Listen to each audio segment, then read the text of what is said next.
Hey everybody, welcome to Improv FAQ. I'm James Quesada, and this episode is part of a sidebar series of shorter videos that are going to touch on commonly used rules in improv. And there's some rules out there in different training programs and books and blogs and whatnot that come up often enough in classes and workshops. I thought it would be a good idea to touch on them and give my input and insights on them. In this episode, the rule we're going to be talking about is don't do bargaining, negotiation, or transaction scenes.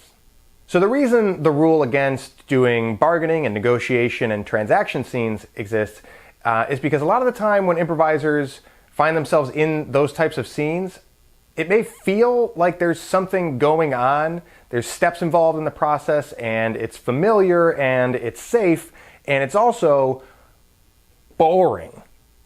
If you're in a scene where you're at a yard sale and you see a clock and you go to buy the clock and you start haggling with the owner about the price of the clock, it's not very interesting. There's not much of a real story there. And even worse, there is no clock. There's no money either. It's all make-believe. So we don't gain much as an audience watching these two characters in their bargaining, and you don't gain anything because there is no clock and there is no money. So we want to see something that has more scenic story elements to it.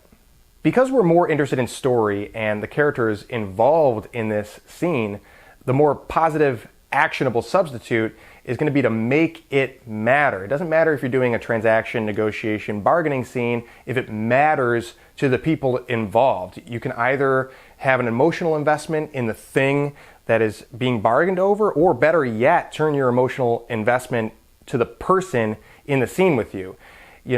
Any scene that has a strong sense of how these characters feel about each other and how they're treating each other is going to immediately improve. So if you bring that to the table right out the gate, you're going to be in a much better spot, regardless of the imaginary transaction that might be taking place.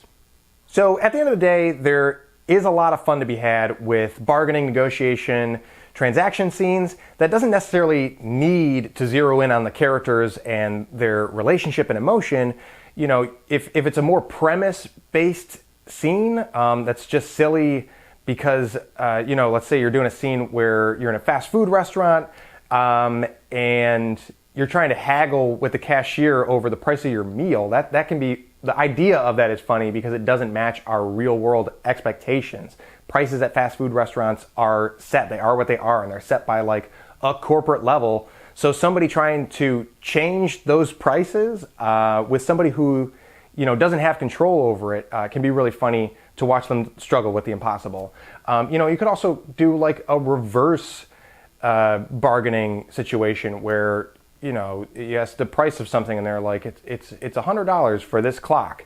And the customer comes back with like, I'll give you $120, and the person is like, you're offering me more, and that can be funny to play around with. But that breaking that reverse bargaining only really goes one way, and the more premise geared scenes can be really a lot more tricky to pull off and deliver on the comedic premise of it. So it's a much more helpful, fundamental thing to practice to just bring emotional investment to any scene you do, and that way you don't really need to spend all your time navigating the scene mapping and the analogous aspects of things. You can just act and be connected to your scene partner, and that's a good scene. How about that? Okay, so that's it for this episode on bargaining, negotiating, and transaction scenes. And until next time, go out there and be the bargain that you're looking for.